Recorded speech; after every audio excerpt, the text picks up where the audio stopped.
Pertama yang perlu saya tegaskan, ketika kita fokus ingin mempelajari, mendalami akidah, sebenarnya ini adalah bagian dari kewajiban kita, dan ini adalah tugas para nabi, tugas para rasul. Akidah merupakan pondasi. Jika Islam itu bangunan, konstruksinya adalah syahadat sebagai pondasi, dan syahadat itu ada pendalaman akidah sebagaimana diisyaratkan dalam aqaid sikat, syahadat dua esto haki zahir batin pada pokok. Barulah kemudian bangunan-bangunan Islam lainnya menempati bagian selanjutnya. Salat sebagai pilar, kemudian puasa sebagai tembok, zakat sebagai pintu dan jendela sebagai fungsi sirkulasi udara, dan atapnya, gentengnya adalah haji atau yang setara dengan nilai haji adalah jihad fisabilillah. Yang kedua, ketika kita mempelajari akidah, kita sedang menjalankan wasiat guru kita, khususnya wasiat Kiai As'ad, untuk menyebarkan tauhid di masyarakat. Bahkan beliau punya risalah tauhid. Ini menunjukkan betapa pedulinya guru kita. Bahkan sebenarnya Kiai Syamsul Arifin ketika Riyadhah menghasilkan syairan aqaid sikat yang cukup monumental, itu adalah hasil dari olah batin beliau, Riyadhah beliau, tirakat beliau, yang kemudian menghasilkan suatu penanaman akidah dalam bentuk tembang syair yang dilantunkan menjelang salat Isya. Jadi tidak hanya sebatas syairan semata, tetapi wirid, zikir yang ditanamkan ke dalam batin setiap santri. Maka ketika kita membaca aqaid sikat, belajarlah ingin menyerap suasana batin sosok Kiai Syamsul Arifin. Di saat memulainya dengan kaula anyak se'eh, bagaimana Kiai Syamsul saat menuliskan kalimat itu, hasil intuisi, ilham dari Allah, bahwa beliau benar-benar menyaksikan, bukan suatu kebetulan nama beliau adalah bergelar Syamsul Arifin Raden Ibrahim, Syamsul matahari, Al-Arifin orang-orang yang arif billah. Tetapi sebenarnya beliau adalah memang Syamsul Arifin yang sesungguhnya, mataharinya orang-orang yang sudah mencapai ma'rifatullah. Gelar itu tidak sembarangan sekedar gelar pulang dari haji langsung dapat nama sebagai perubahan jati diri. Lebih baik lagi, tidak sebatas tradisi orang pulang haji, tapi ada penyematan yang memberikan pesan-pesan makna terdalam. Kemudian sosok Kiai As'ad yang menjadi mediator berdirinya Jam'iyah Nahdlatul Ulama dengan membawa pesan suci surat Thaha yang tadi dibacakan oleh Al-Qari, munasabah kesesuaian bacaan qiraah di awal majlis tadi seakan memberi pesan bahwa tema kita hari ini, malam ini kajiannya adalah tentang pesan-pesan tersirat dari ayat tersebut. Kenapa kemudian Syekhona Khalil mendapatkan isyarah langit surat Taha, kisah Nabi Musa, untuk disampaikan kepada Hadratus Syekh Kiai Hasyim Asy'ari? Kenapa bukan Kiai Wahab Hasbullah? Kenapa bukan Kiai Bisri Samsuri? Ini bukan suatu kebetulan yang tiba-tiba, tapi terencana di Lauhil Mahfuz. Apa makna Nabi Musa mendapatkan pesan suci itu? Apa makna tongkat yang semula merupakan pemberian dari mertuanya Nabi Syuaib? Nabi Syuaib itu konon katanya punya banyak tongkat. Nah, salah satu tongkat ini diberikan kepada menantunya, yaitu Nabi Musa. 8 tahun kurang lebih beliau mengabdikan dirinya kepada keluarga Nabi Syuaib sebagai syarat mas kawin. Mungkin ada yang mau coba, santri Sukorejo, cari mertua yang mau memberikan mas kawin nguan embik belum tahun mengikuti napak tilas Nabi Musa. Tetapi ternyata di sana ada pesan suci. 8 tahun adalah masa pendidikan, tarbiyah ruhani. Sebenarnya Nabi Musa sebelum mendapatkan wahyu sudah dididik secara ruhani oleh murabbir rohnya. Ini penting. Setiap orang-orang suci ada tokoh di balik layarnya yang memang dipersiapkan khusus. Walaupun wahyu itu memang dari Allah, tetapi yang mengkondisikan, yang sudah mengantar, mempersiapkan, itu ada.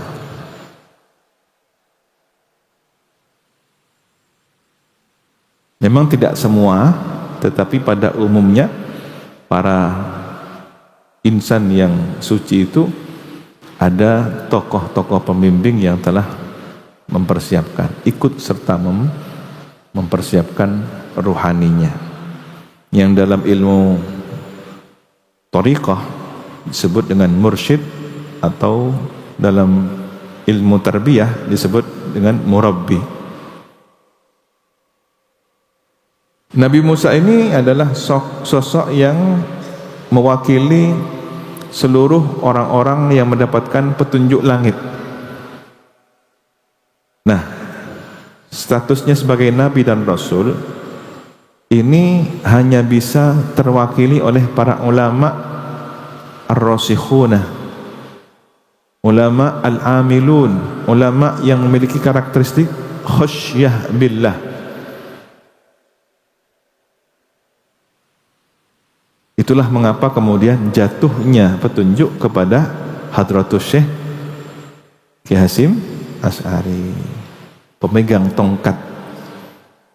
Karena al-ulama warasatul anbiya. Dan mengapa kemudian Hadratus Syekh Kiai Hasyim Asy'ari memiliki inisiasi nama Jam'iyah al-Ulama? Waktu itu belum muncul istilah Nahdhah, karena Nahdhah itu usulan dari Kiai Mas Alwi Azamat Khan Surabaya. Jadi menyusul kemudian nama Nahdlatul Ulama. Mula-mula yang keluar dari lisan Hadratus Syekh didengar langsung oleh Kiai As'ad, jadi saya mendirikan Jam'iyah Ulama. Alhamdulillah, alhamdulillah, ternyata istikharah yang selama ini saya lakukan dan para kiai lainnya, jatuhnya isyarah turun kepada guru saya, Syekhuna Khalil Bangkalan. Maka sebenarnya di balik ketokohan Hadratus Syekh ada murabbir ruh Syekhuna Khalil Bangkalan, yang mendidik ruhaninya Hadratus Syekh Hasyim Asy'ari. Pemimpinnya, panglimanya secara organisatoris Hadratus Syekh. Tetapi murabbir rohnya, tokoh di balik layarnya siapa? Syekhona Khalil Bangkalan. Dan itu dalam sejarah seringkali kita menjumpainya. Muhammad Al-Fatih, sang penakluk benteng Konstantinopel, panglimanya beliau. Raja Ottomannya itu adalah Muhammad Al-Fatih.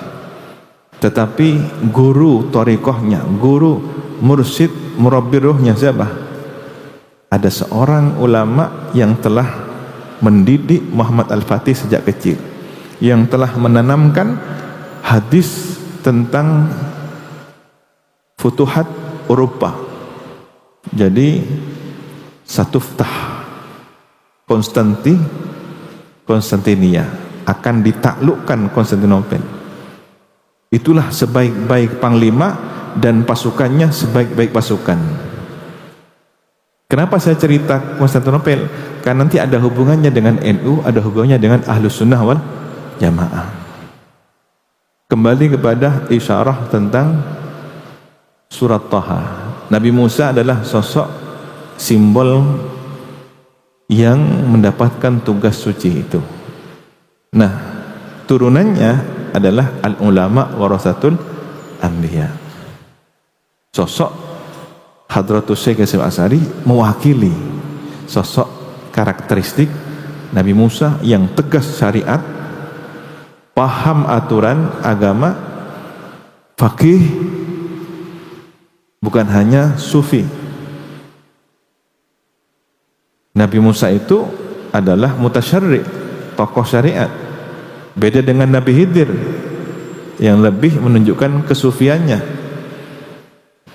Maka pemimpin organisasi seharusnya adalah pemegang syariat. Jangan diberikan kepada wali jadab. Bahaya. Tidak bisa diikuti oleh masyarakat.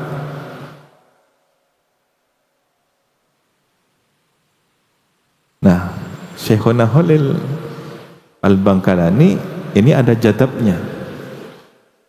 Kadang-kadang sholatnya di Mekah, kan sulit ditiru itu. Karomahnya luar biasa. Ngirim surat kepada anjing di Mekah, anjing hitam di Mekah. Tetapi Hadratus Syekh kajian hadis, kajian fikih,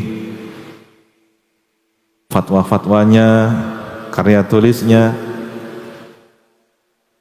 Nah, seharusnya siapapun yang melanjutkan khidmah pada posisi beliau, kalau beliau adalah Ra'isul Akbar, maka seterusnya adalah Ra'isul Am atau para ru'asa di jajaran syuriah. Itu mewakili karakteristik pemegang syariat yang juga harus dari fuqaha. Kemudian tongkat itu apa? Tongkat itu adalah kepemimpinan, pandu. Kalau pernah belajar pramuka, maka tongkat itu adalah kepanduan.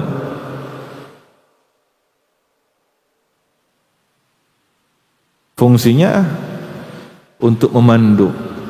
Maka sosok Nabi Musa yang menjadi pengembala ini adalah karakteristik para pengayom umat. Pengayom umat. Hampir setiap nabi adalah pengembala sebelum diangkat menjadi nabi. Termasuk baginda Nabi Muhammad SAW. Itulah yang dipahami secara mendalam kajian historis oleh Sunan Kalijogo, sehingga melahirkan tembang tak ijo royo-royo, cah angon tanduri sumilir. Cah angon itu siapa? Para pengembala ini, para kader ulama ini yang siap untuk mengayomi umatnya. Para cah angon ini sudah terlatih angon wedhus, ngembala kambing.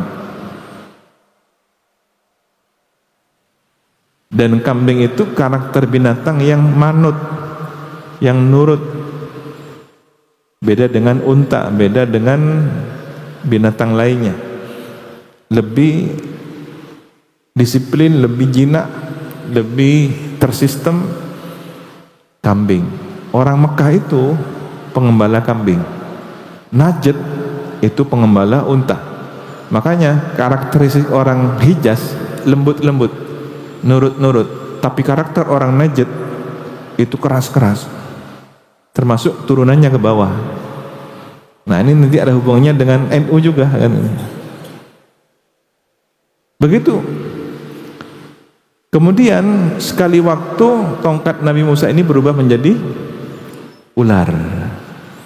Nah, ini kemudian dianalogikan bahwa organisasi yang didirikan oleh para ulama ini suatu saat akan berperan sebagai organisasi yang menunjukkan kemukjizatannya, kesaktiannya sebagai ular. Ular ini nih dalam tafsir takwil mimpi adalah siasah. Siasah. Tongkat sendiri para pengembala itu juga sering disebut dengan sasa yasusu siasatan, mengatur cara mengembala.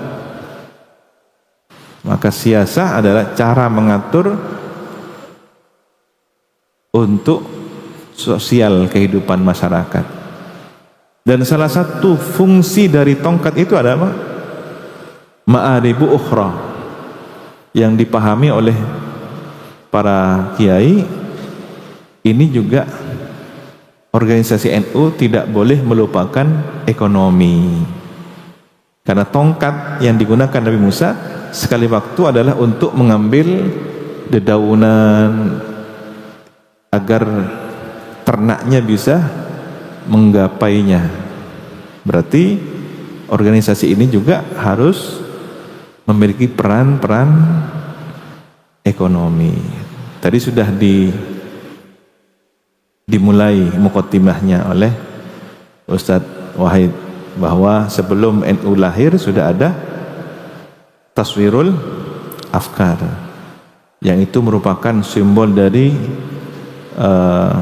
sejarah Nabi Musa mendapatkan wahyu di Bukit Tur Sina. Wa kallamallahu Musa taklima. Jadi kallamallahu Musa taklima itu adalah taswirul afkarnya. Kemudian nahdlatul watan, kecintaan kepada negeri. Bagaimana Nabi Musa berhijrah ke Madian, kembali lagi ke Mesir untuk membawa kaumnya Bani Israel selamat dari taghut Fir'aun. Tentang nasionalisme. Kemudian di situ juga ada isyarah bahwa tongkat Nabi Musa membantu urusan pangan ternaknya. Maka nahdlatut tujar. Jadi lengkap cikal bakal lahirnya NU dari tiga organisasi ini. Ini muqaddimah ya, masih banyak yang perlu diperluas. Saya berharap sekolah Aswaja ini yang digawangi oleh Aswaja Center terus memberikan program-program terbaik. Saya berharap lahir dari lulusan setiap angkatannya calon-calon guru ke-NU-an, karena kita membutuhkan para mudarris, para muallim yang serius mendalami pelajaran materi ke-NU-an di madrasah. Maka ini perbaikan untuk madrasah. Harapannya ujung tombaknya kalian para peserta sekolah Aswaja.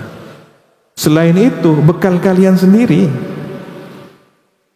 Karena ini adalah pondasi keagamaan, akidah. Akidah ini yang paling penting, yang menjadi wasiatnya para guru-guru kita, wasiat dari para almarhumin Ki Samsul, Ki As'ad, Ki Fawaid, mewasiatkan akidah Ahlussunnah wal Jamaah, mewasiatkan NU kepada santri-santrinya. Dan nanti tentu yang menentukan kelompok mana yang selamat, al-firqatun najiyah, mereka adalah yang menganut paham Ahlussunnah wal Jamaah. Ana wa ashabi sawadul a'dham, itulah konsep khittah. Jadi khittah itu kembali kepada jumlah mayoritas umat ini ada di mana, lalu dirumuskan secara fikih mengelompok pada 4 madhab. Pengikut Imam Abu Hanifah An-Nu'man, pengikut Imam Malik bin Anas, pengikut Imam Muhammad bin Idris Asy-Syafi'i, dan pengikut Imam Ahmad bin Hanbal Asy-Syaibani. Kemudian secara tasawuf bermuara pada 2 muara besar, Al-Imam Al-Ghazali dan Al-Imam Junaid Al-Baghdadi. Secara akidah juga bermuara pada 2 muara besar. Siapa? Al-Imam Abu Musa Al-Asy'ari, yang ternyata dzurriyyah dari sahabat Nabi Abul Hasan Al-Asy'ari. Lihat, kakeknya orang barokah, cicitnya orang barokah juga, penyelamat akidah. Kemudian Abu Mansur Al-Maturidi. Nah, inilah rumusan Ahlussunnah wal Jamaah. Ketika dijumlah seluruh umat Islam sedunia, mayoritas berada dalam kelompok ini. Dan setelah ditelusuri hadis Nabi yang menyebutkan bahwa penakluk Konstantinopel, panglimanya adalah panglima yang baik. Ya, sebaik-baik qaid, sebaik-baik panglima adalah panglima penakluk Konstantinopel. Sebaik pasukan adalah pasukan yang menaklukkan Konstantinopel. Itulah mengapa kemudian salah seorang sahabat Nabi dan wafat di sana. Konstantinopel yang sekarang menjadi Turki, dan wafat di sana. Siapa namanya? Makamnya ada di sana. Yang pernah menghibahkan rumahnya di Madinah pada Nabi. PR. Cari siapa nama sahabat yang makamnya ada di Istanbul, Turki. Jadi mendengar hadis ini, maka beliau berlayar ke Konstantinopel menunggu peristiwa penaklukan Konstantinopel. Subhanallah. Kejadiannya belum, tapi nubuatnya sudah ratusan tahun sebelumnya. Dan Muhammad Al-Fatih bermadhab Ahnaf, pengikut Imam Abu Hanifah An-Nu'man. Panglima-panglimanya, komandan-komandannya, batalion-batalionnya, pasukan-pasukannya bermadhab Malikiyah, Syafi'iyah, dan Hanabilah. Nyambung bahwa sebaik-baik pasukan, sebaik-baik panglima, ternyata isinya siapa? 4 mazhab. Sawadul a'dhamnya di sini. Kok tiba-tiba ada kelompok kecil merasa paling Ahlussunnah wal Jamaah, kemudian menyalahkan yang mayoritas? Siapapun yang berintisab kepada Asy'ari, akidahnya disesatkan. Nah, ini kan aneh. Dia yang sendiri, dia yang membedahi mayoritas, tapi dia yang merasa paling mayoritas. Nah, ini yang akan nanti dipelajari siapa kelompok yang anani, ego dalam teologi keagamaannya. Yang terakhir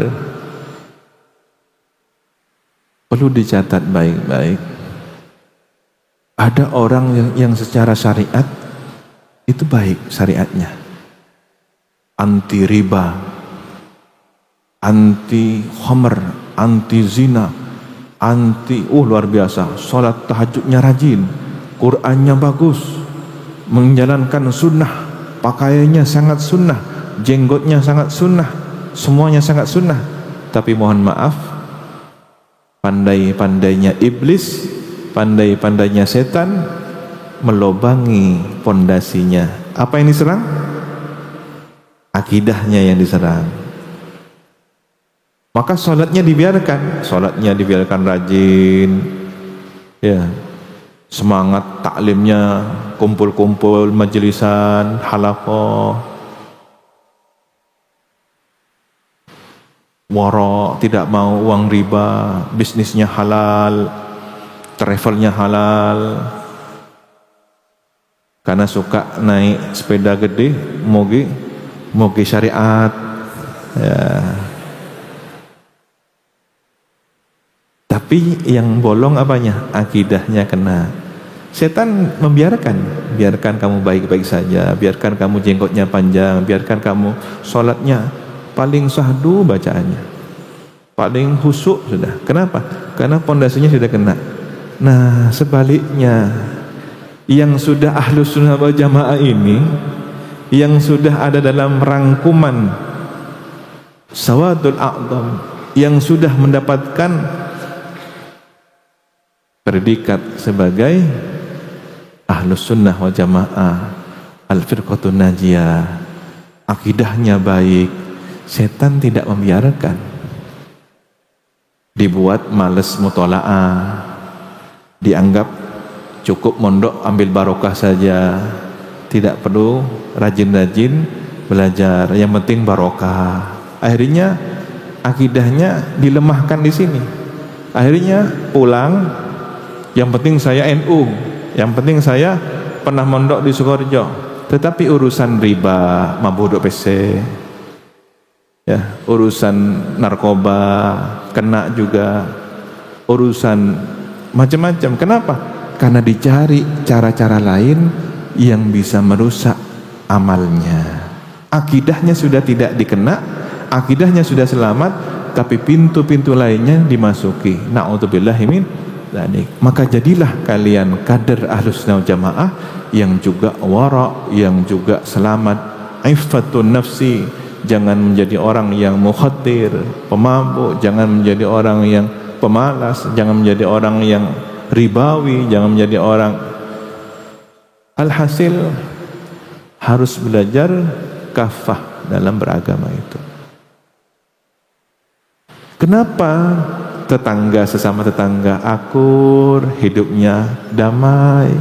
Karena akidahnya sudah dikena, agamanya sudah dirusak, maka sosialnya dibiarkan baik-baik saja. Begitu. Jangan tertipu ya.